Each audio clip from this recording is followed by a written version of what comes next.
Do actors all have the same challenges? Hey everyone, I'm Alex Collins, founder of The Approach, helping actors navigate the industry mountain.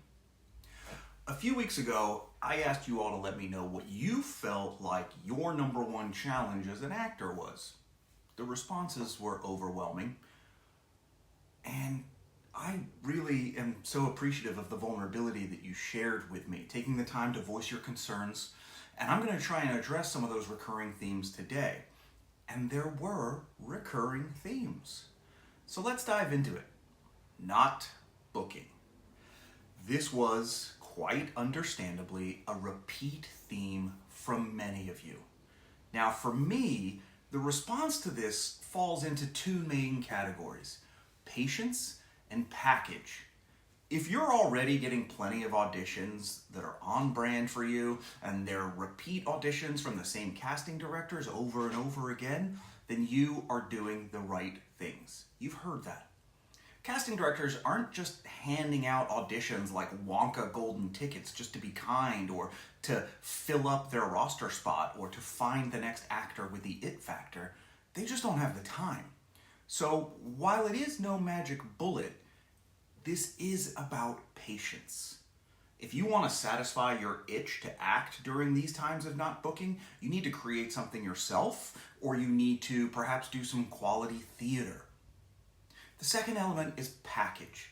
If you're not getting as many auditions as you want, or the quality of auditions that you want, you may want to consider your actor package.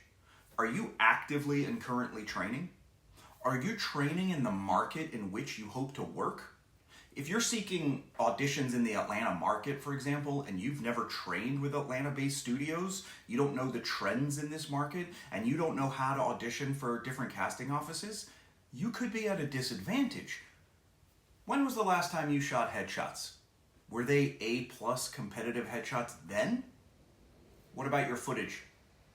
Is your footage going to make a casting director who doesn't know you yet stop on your submission and decide in that moment to bring you in for one of those very rare and coveted audition slots? Is it slow or is it me? There is a lot of noise surrounding whether or not the industry is slow. In fact, last year I did videos about this exact thing. I'm going to link them in the show notes, and I encourage you to watch them. The fact is, yes, production is down globally. But that doesn't mean it's slow for you. Run the numbers. Evaluate your business like a CEO, not a creative. My opinion is information by itself is worthless. Information plus context equals data, and data can be valuable.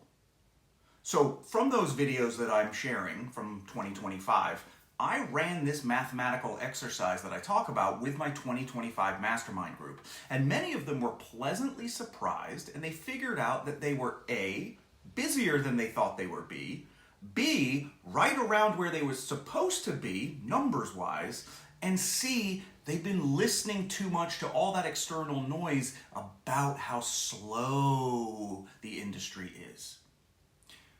If you're too busy to watch these videos, fine. Here's a really easy two-part question.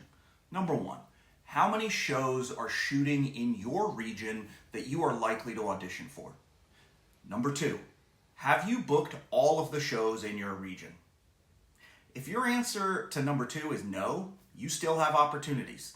It's not slow, and there are still things that you can be working on to maximize your visibility and your opportunity, both of which lead to tangible movement of your needle. Working out of your home market. A lot of actors want to do this, and they find that they're not having a lot of success or as much success as they would like, and it's time for me to get really honest with you. If you are not dominating in your own market, you may have little to offer to reps in other markets. Sit with that for a minute. Does that sting? Does that make you feel resistance? Good. It should. Now, Let's take a breath and let's unpack what I mean. Changing your zip code for opportunities isn't going to magically solve the issues that exist in your zip code. If you're not booking regularly where you live and work, if you're not one of the go-to actors in your current market, you are not magically going to be a go-to actor in a new market. In addition, think about how many years it's taken you to make any progress in your existing market. Well, you're going to have to A, create and sustain relationships with new reps, and B, create and sustain relationships with all new casting directors, and C, you're going to have to come up with a strategy and a game plan on how to work local when you're not truly a local, and then you're giving those agents more work to do when they're most likely only earning $124 on a scale booking. Does that mean don't seek rep in other markets? No, of course not. But you have to be strategic. Have an A-plus package. Have current and broad-based training. Perhaps maybe you start taking workshops with casting directors or agents in that market, and maybe you wait until you get on a little bit of a booking hot streak before you seek representation in another market. It's a lot easier to get an agent to meet with you if your submission says, I've got 2 national commercials, a lead in an indie, and a 3-episode arc on a new Hulu show, versus, I got new headshots and I just finished an 8-week Meisner class. Nothing wrong with that, but put yourself in the agent's shoes. What's going to make you excited as an agent? Mindset, confidence, self-doubt, and belief. I'm going to share some more tough love in this section. A lot of you used words like stuck, overwhelmed, lack of confidence. No matter how hard you work, no matter how talented you are not guaranteed, nor are you owed a successful acting career. When you let go of that expectation and you don't hang on so tight to each audition, things can actually free up, loosen up, and get a little bit easier to handle. Because the reality is the statistics are not in our favor. When you have over 160,000 SAG-AFTRA members and less than 13% of them earn enough to qualify for health insurance in any given year, that means 87% of those deemed professional union actors are making less than $28,000 annually. Acting is not a sustainable financial career. So you have to get your financial house in order and get financial stability from outside this industry. Moreover, acting is not a sustainable emotional career. So you have to get your emotional stability from outside this industry. If you are waiting on this industry to love you back, you will be waiting forever. The industry is about supply and demand, and there will always be an infinitely larger supply than there is demand. Now, I know that sounds very doom and gloom, but that is a real pragmatic answer to this industry. And with all of that said, you can carve out a place in this career. People do it all the time. You can make a sustainable living as an actor if you are willing to understand that it requires decades of investment, strategy, and sacrifice. It all boils down to this: you are enough. You don't need to lose weight, be taller, change your hair color, change your accent, wear glasses. Instead, you need to know how to turn who you are into a marketable, sustainable product. Because sad as it is, we are products, and casting and producers are buyers.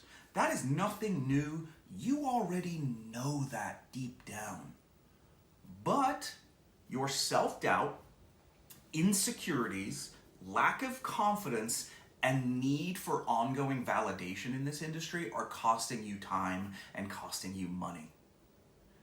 Instead, understand that this industry is made up of art and commerce, yes, but mostly commerce. So if you're using your art brain and processing things with your art heart, to approach this business, you are going to be disappointed every time. If you use your commerce brain and heart, you stand a better chance of success. It comes down to make sure you're well trained. You need to take advantage of the opportunities that do come your way repeatedly and until you can move vertically within the industry. Have an A-plus package. If you're not investing fully in your headshots, your footage, and how you're marketing yourself to reps, who in turn are marketing you to casting, you're doing yourself a disservice. And finally, find your community. This business is tough, it is isolating, it feels like we are an island. But I promise you, you are not the only one going through this. You are not an island. Don't seek validation from your reps. Don't seek validation from casting. Don't seek validation from your muggle friends outside the industry. But find like-minded actors who get it, who are on this journey with you.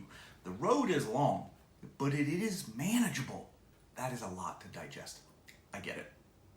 And I think it ultimately boils down to a phrase I've been using for the better part of 2 decades. Control your controllables. As an actor, you can only ever control 3 things: your materials, your training, your mindset. And if you're truly in control of those things, you are doing everything you can to be in the best position possible. And if you're living a full life outside of the industry, financially and emotionally, you're in a pretty good place. If you're not deriving your self-worth and validation from the industry, you are in a pretty good place. If you understand how the industry works and that it is a commerce-based business first and not an art-based business first, you're less likely to be disappointed or hurt. And if you've got a community to help endure all of this week in and week out, and not just survive going through this, but thrive while going through this, you're in a great place.